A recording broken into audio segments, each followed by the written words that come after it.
เบิ่งแม่ทุกคนเนาะความสู้ซนความอดทนคนเฮาบ่เฮ็ดก็บ่มีกินบ่เฮ็ดก็บ่มีอยู่ทุกปานใดก็ได้สู้ไปนำกันเนาะเมียคอยนั่งกำอยู่กับมาซอยคอยแฟกเครื่องเนาะแฟกเครื่องแล้วก็ไปนั่งกำกินน้ำฮ้อนคือเก่ามาฮอดเฮือนแล้วพี่น้องเอ้ยออกเดินทางสุดนี้ความโศกหายที่สุดโศกบ่ดีสักหน่อยเนาะไปทีมลูก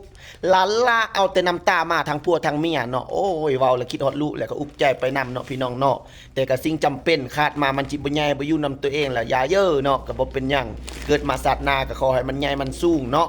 เอาพี่น้องขายเครื่องปกติเนาะพี่น้องเนาะ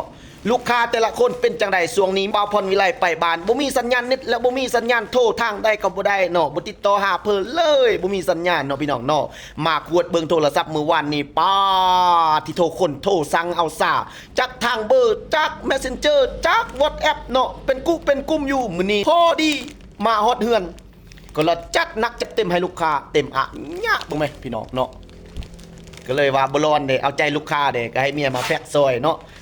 กินน้ำฮอนเด้นั่งกำเด้เฮ็ดเวียกไปนำซอยกันโดยความทุกข์ความยากนี่แหละเนาะพี่น้องเนาะความอยากได้ความอยากกินสู้ซนไปนำกันนี่ละเนาะเอากันแล้วแต่ว่าพี่น้องเอ้ยเนาะขอให้ละจิเว้าเนี่ยนี้นำลูกค้าทุกๆคนเนาะ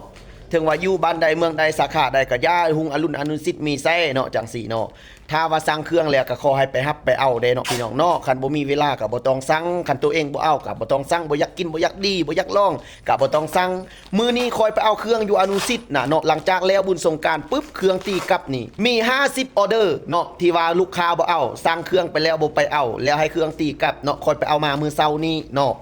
แต่ว่าเทื่อหน้าก็อย่าให้มีเนาะพี่น้องเบิ่งแม่ความสู้ซนของผัวเมียพวกคอยบ่ได้รับได้นอนตอบลูกค้าเซตหาลูกค้าแฟกเครื่องขายเครื่องเจ็บเป็นบ่ได้ก็ได้อดได้ทนนี่เมียคอยยังนั่งกำเราก็มาพันมาแฟกเครื่องซอยนี่ความทุกข์ความลำบากเนาะสัวสิได้แล้วฝากไปก็บ่ไปเอาโทรหาก็บ่อยากรับเซตหาก็บ่อยากตอบว่าค่านี้ค่านั้นบางคนมื้อนี้มื้อหน้าเครื่องตีกลับซาคันบ่มีเวลาก็บ่ต้องสั่งเนาะพี่น้องเนาะฉะนั้นแล้วเตือนให้หมดทุกคนเห็นใจนำกันเอามามื้อเช้านี้ได้จ่ายค่าเครื่องตีกลับนี่300,000กับ68,000เนาะค่าเครื่องตีกับเสียเงินคอยลาล่าเนาะพี่น้องเนาะก็อย่าเฮ็ดกันซ่าคอยบ่แม่นกองซุ่มได้คอยบ่ได้ตัวบ่ได้แบวผู้ใดนี่อย่าคอยนี่ว่าดีก็ดีแท้ทางในมีจักทุ่งมี15ซองหน่อยอยู่ทางในเนาะกินแนวได้อธิบายให้เรียบร้อยเนาะวิธีอยู่วิธีกินวิธีปรุงวิธีเฮ็ดเนาะคอยบ่ได้ตัวบ่ได้โกงบ่ได้ลอกลวงราคาเท่าใดต่างแขวงมีเก็บปลายทางบ่มีเนาะผู้ใดเอาจักทุ่งจักซองคอยกระทรวงคอยก็ฝากตามเบอร์ตามที่ลูกค้าเขียนมาเนาะแนะนำมาสาขาได้เนาะคอยก็เอาไปตามนั้นฉะนั้นแล้วขอให้ทุกคนเนาะบ่ต้องเฮ็ดแบบนั้นเนาะคอยอยากได้คอยก็จังเฮ็ดคอยก็จังหาคอยก็จังสู้ซนบ่แม่นว่าเส้นว่าซีเด้อพี่น้องเด้อเนาะ